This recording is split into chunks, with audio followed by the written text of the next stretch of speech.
Hi guys, in this video I'm going to show you how you can turn off Nsfw filter on character AI in mobile app.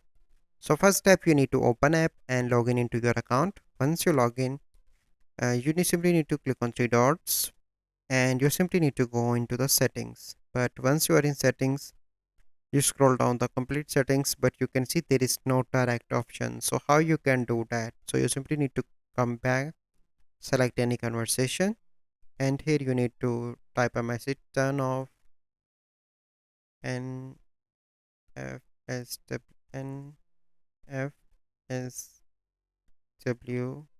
filter and send that message.